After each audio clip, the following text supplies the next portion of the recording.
Halo Sobat Santuyers dimanapun kalian berada, baik yang sedang nyantui sambil rebahan, nyantui sambil ngopi, nyantui sambil udut, dan masih banyak yang nyantui lainnya. Perkenalkan saya, Jack, seorang anak kos yang budiman tanpa ada jasa. Di sini Jack akan menceritakan sebuah film yang dibintangi oleh abang saya Tom Cruise dan berdasarkan hasil riset yang telah dilakukan oleh tim N1K yang beranggotakan satu di seluruh dunia, yaitu si Jack sendiri. Film ini sangat memiliki banyak pesan moral. So, tanpa lama-lama, ambil bantal kalian, cari posisi yang paling santai dan film diawali dengan seseorang yang terbangun dari tidurnya dengan bisikan. Kita sebut saja David. Seperti inilah bentuknya. David pun bangun dengan wajah yang tampak stres. David keluar rumah mengendarai mobil. Dengan muka yang sedikit kebingungan, ia melihat sekeliling kota yang nampak tidak berpenghuni. Dan ia pun panik setelah berjalan sejauh kira-kira 1 kilometer. Namun, tidak ada orang yang muncul, seperti tidak ada tanda-tanda kehidupan. Namun gedung-gedung sekitar tampak menyala. Lalu ia pun turun dari mobil, kemudian ia berlari dan David pun berteriak. Karena mengira di kota itu hanya tinggal dia sendirian. Dan tiba-tiba, itu hanyalah mimpi buruk yang dialaminya. Setelah David terbangun dari mimpi buruknya, ia pun bersiap-siap untuk bekerja. Dan ketika David sudah memakai baju, ada seorang wanita yang muncul dari tempat tidurnya. Kita sebut saja Julie. Seperti inilah bentuknya. Si Julie ini sangat mencintai David. Namun, sepertinya tidak dengan David. David hanya menganggap Julie sebagai teman pengeceritan. Sungguh tak berperi kemanusiaan si David ini setelah dipakai dibuang begitu saja. Tapi mau gimana lagi? Seperti itulah kehidupan. Kok jadi malah orang yang paling paham si Jack ini? Lanjut. David pun lalu berangkat kerja dan sekalian menjemput teman sekaligus sahabat dekatnya. Saat di perjalanan, ketika David hendak mengambil Radiohead yang terjatuh, disitulah terjadi hal yang menegangkan, di mana adrenalin kita akan dibuat merasa naik ketika David dan Brian hampir ditabrak truk. Setelah kejadian tersebut, David pun tiba di kantor. Ketika sampai di kantor, ternyata si David telah ditunggu oleh dewan direksi di ruang meeting. Lalu meeting pun dimulai. Di sini si Jack tidak tahu apa yang dimitingkan oleh David dan dewan direksi. Yang tahu hanya David dan dewan direksi tersebut. Singkat cerita, di acara ulang tahunnya David, ia bertemu dengan seorang wanita yang sangat cantik. Wanita tersebut bernama Sofia. Kita sebut saja Sophie. Si Sophie ini datang bersama sahabat David. Siapa lagi kalau bukan si Brian. Melihat si Sophie, David pun langsung jatuh hati pada pandangan pertama. Si Sophie ini berpenampilan sederhana dan tidak glamor, berbeda dengan wanita-wanita lainnya yang selama ini pernah David temui. Si Jules yang masih mengharapkan cintanya David terus mengawasi gerak-gerik David selama di pesta itu, dan tidak terima kalau David dekat dengan perempuan lain. Mungkin karena sering tidur di ranjang bareng David, jadi si Julie ini sangat protektif. Merasa tingkah si Jules sudah berlebihan dan mengganggu, David pun mengajak si Sophie untuk menghindar dari si Jules. Awalnya, si Sophie kelihatan belum begitu tertarik dengan David, tetapi dengan rayuan, gombalan, serta wajah tampannya David, akhirnya si Sophie pun tertarik dan mau bareng David. Selepas dari pesta ulang tahun tersebut, David mengantar si Sophie pulang ke apartemennya, bukannya pulang ke rumah untuk mempersiapkan diri untuk bekerja di hari esok. David ikut masuk ke apartemen Sofia sambil terus menggali kepribadian si Sophie.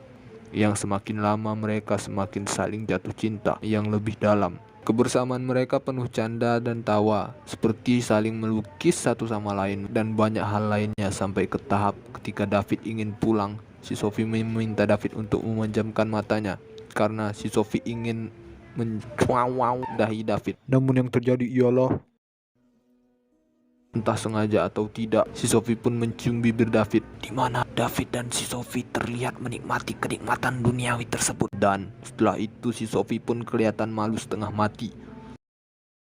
Sesaat setelah keluar dari apartemen Sofia, David pun terciduk oleh si Jules yang cemburu bahwa David telah bermalam di apartemen Sofia. Hal tersebut disebabkan karena si Jules membuntuti David. Apakah seperti ini rasanya kalau sudah cinta mati? Rela melakukan apapun. Lalu si Jules pun mengajak David untuk jalan keliling sejenak, dan David pun menuruti apa kata si Jules. Di dalam mobil, si Jules pun bertanya, What's happiness to you, David? Namun ternyata ada makna tersembunyi dari pertanyaan si Jul ini, yaitu ia ingin bunuh diri bersama David karena cemburu dan tidak tahan terhadap perlakuan David yang lebih memilih wanita lain, yaitu si Sophie, dibandingkan dirinya. Padahal David sudah sering melakukan pengeceritan bersama dia. Tapi siapa juga yang mau mati konyol seperti si Jul ini? David pun berusaha mengendalikan mobil si Jul, namun kecelakaan tidak bisa dihindari. Kesalahan terbesar David adalah ketika ia menuruti permintaan si Jul untuk pergi keliling bersama. Si Jul dinyatakan meninggal dunia dalam kecelakaan tersebut, sementara David selamat, namun lengannya yang sebelah kanan hancur dan wajahnya rusak parah. Rahangnya terbagi menjadi 4 sehingga David yang sekarang bukanlah pria tampan seperti David yang dulu, yang dengan mudah menarik para hati kaum wanita. David sekarang bukanlah David dulu. Eits, malah nyanyi pula si Jack ini. Kembali ke alur. Karena di waktu itu ilmu kedokteran tentang operasi plastik belum begitu berkembang, maka sebanyak apapun dapat membayar dokter terbaik di kota itu, dokter itu pun tetap belum mendapatkan cara bagaimana untuk mengembalikan wajah David seperti semula. Namun, ada alternatif dari dokter untuk melindungi wajahnya sekaligus mempercepat penyembuhannya, yaitu David harus menggunakan facial prosthetic. David pun terkejut melihat alat tersebut dan berkata, Because for a minute there, I thought we were talking about a fucking mask! "Yap, itu adalah sebuah topeng silikon putih yang berfungsi untuk mengembalikan sel-sel kulit di wajahnya David. Tapi syaratnya harus menggunakan topeng tersebut selama setahun lamanya." David pun menjadi stres karena dia harus menunggu selama setahun untuk bisa bertemu dengan si Sophie lagi, karena kondisi wajahnya sekarang yang tidak memungkinkan untuk ia bertemu dengan wanita yang dicintainya, dikarenakan wajahnya telah berubah drastis menurut David. Dan suatu ketika David pun memberanikan diri untuk menjumpai si Sophie tanpa menggunakan topeng, dan setelah mereka bertemu serta saling berhadapan, si Sophie terlihat kaget karena melihat wajah David, dan selama ini si Sophie ingin sekali bertemu David. Namun karena David tidak percaya diri dengan keadaan wajahnya sekarang, ia pun enggan untuk berjumpa dengan si Sophie. Si Sophie pun senang karena sekarang David memberanikan diri untuk bertemu dengan si Sophie di sebuah klub malam di akhir pekan. Tibalah saatnya mereka ngumpul di klub malam. David pun datang menggunakan topeng, di mana hal tersebut membuat si Sophie merasa agak risih dengan topeng yang dipakai David, dan si Sophie pun pergi ke toilet. Si Brian juga kaget melihat David yang datang ke klub malam menggunakan topeng, di mana menurut Brian topeng tersebut sangat mengerikan dan meminta agar David untuk melepas topengnya. Namun si David yang tidak percaya diri enggan melepaskan topeng tersebut. Si Brian ingin David menjadi dirinya sendiri dan berkata, We all miss the old you. Because the new guy is shit. David pun lalu pergi meninggalkan Brian dan memilih untuk menyendiri sambil minum bir. David lalu kembali setelah menyendiri dalam keadaan mabuk. Ia pun bertanya kepada si Sophie, apakah si Sophie masih mencintainya sekarang atau sudah berpindah haluan. Lalu si Sophie pun menjawab. Tell you in another life when we are both cats. Mendengar itu, David pun terdiam sejenak, lalu tertawa lepas sambil mengatakan, I'll tell you in another life when we are both cats. Cats! Cats! Setelah selesai berpesta di klub malam, mereka pun akhirnya pulang. Dan dalam perjalanan pulang, si Sophie berkata bahwa dia ingin pulang duluan sendirian tanpa perlu diantarin siapapun. Tidak lama setelah itu, Brian juga mengatakan hal yang hampir sama, yaitu dia ingin pulang duluan. Disinilah David merasa bahwa ketika ia menghilang dan tidak menampakkan wajahnya yang hancur itu, si Sophie telah menjalin hubungan dengan sahabatnya Brian. David pun berlari dan mengejar si Sophie. Namun dikarenakan cukup banyak minum bir sehingga membuat David terlalu mabuk, akhirnya David pun jatuh dan tak sadarkan diri. Lalu keesokan harinya, David terbangun akibat suara bisikan si Sophie yang mengatakan, Open your eyes. namun setelah terbangun, David terkejut karena yang muncul ialah muka si Jul. David pun dibuat bingung dan menganggap ini adalah lelucon karena si Sophie yang harusnya pergi meninggalkannya. Namun sekarang si Sophie muncul tepat di hadapannya.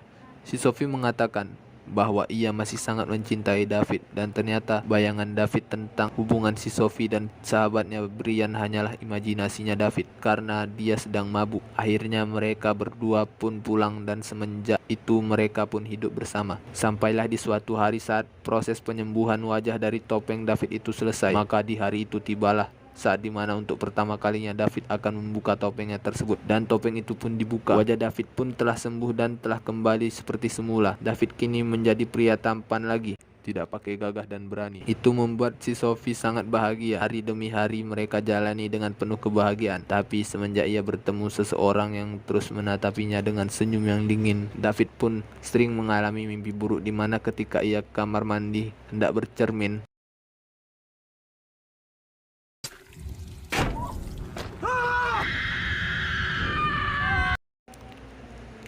wajahnya kembali terlihat hancur, yang ia kira hanya mimpi buruk saja. Namun, ia kembali dikejutkan ketika telah selesai bercermin dengan wajah yang kini telah normal kembali. Tapi ketika ia hendak tidur, ternyata wanita yang di sampingnya seharusnya adalah si Sophie. Wajahnya telah berubah menjadi si Jul. Lantas, hal tersebut membuat David bingung. Kalau si Jul ada di sini, lalu siapa wanita yang telah meninggal di kecelakaan tersebut? David pun kemudian pergi ke apartemen Sofia lalu memeriksa semua foto-foto dan barang-barang yang ada di apartemen Sofia, di mana semua foto-foto yang seharusnya berwajah si Sophie telah berubah wajah menjadi si Jul. Begitupun dengan lukisan yang pernah David buat, wajahnya berubah menjadi wajah si Jul. Dan tiba-tiba muncul si Jul yang langsung menghajar David. David pun lalu bertanya.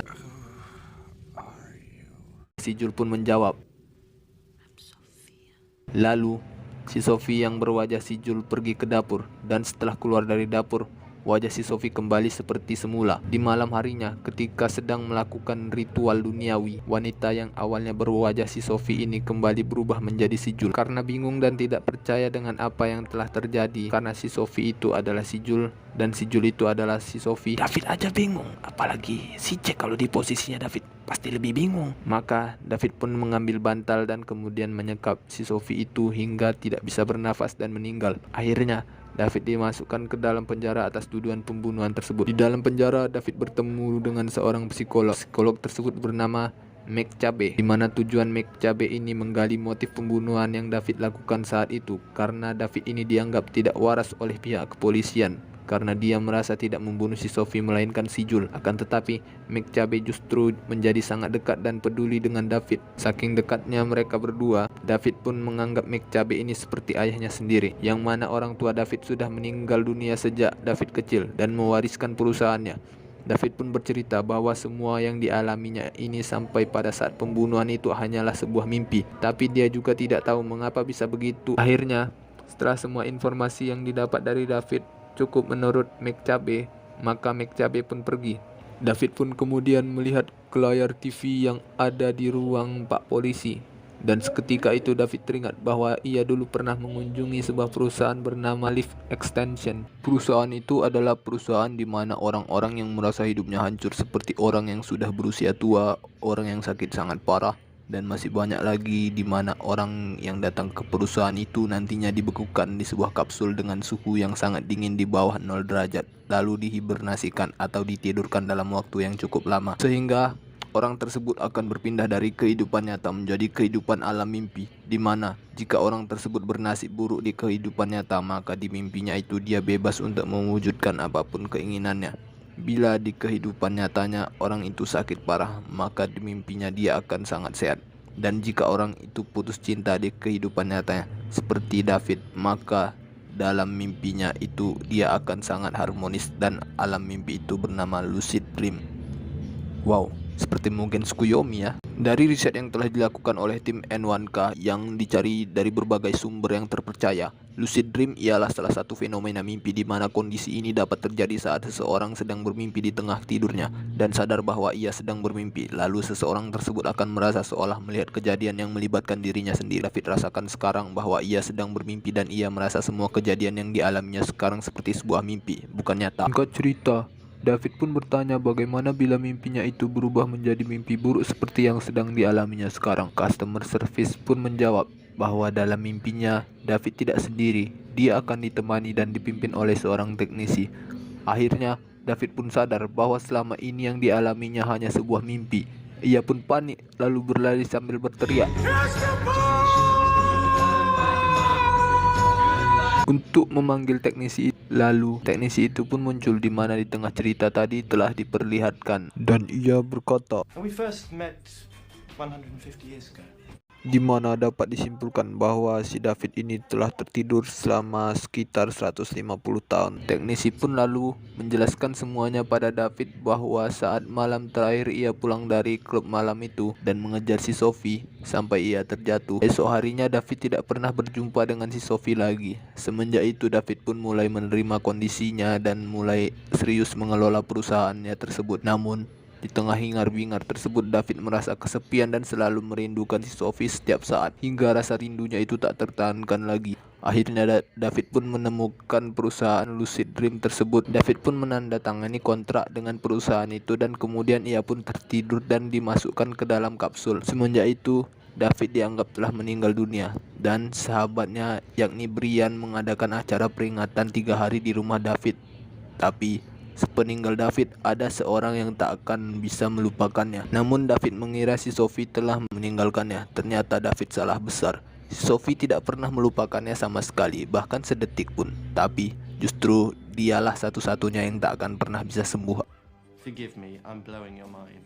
Akhirnya, saat sampai di puncak gedung, teknisi berkata bahwa ia telah memperbaiki semua mimpi buruknya David. David tinggal memilih untuk melanjutkan alam mimpinya atau bangun dari tidurnya dan kembali ke kehidupan nyata. Tapi di dunia nyata itu sudah jauh berbeda dari yang sebelumnya. Kondisi keuangan David pun tidak seperti yang dulu The lagi. sweet is never as sweet without the sour. Akhirnya David lebih memilih untuk bangun. I don't want to dream any longer. Namun David punya sebuah permintaan untuk bertemu si Sophie untuk terakhir kalinya. Saat bertemu si Sophie, David pun berkata, I'll see you in another life when we are both cats. lalu David melompat dari gedung tersebut. Kemudian David pun terbangun. Open your eyes. Dan film pun berakhir. Tamat, ending yang cukup mengopenkan. Jujur, dalam rangkum film, Jack mengalami kesulitan sedikit dikarenakan alur cerita film berjenis alur campuran. Akan tetapi, di balik kesulitan pasti ada manfaat, di mana Jack merasa otak Jack mengalami sedikit perkembangan, di mana IQ Jack telah bertambah sekitar 1 kali 10 pangkat minus 12. Dan untuk isi dari film, Jack beri nilai 7/10 karena isi dari cerita yang cukup menarik meskipun memiliki alur yang membingungkan, serta Jack sarankan untuk para santuirs dimanapun berada, jika ingin lebih memahami isi dari cerita film tersebut, alangkah baiknya menonton filmnya secara langsung.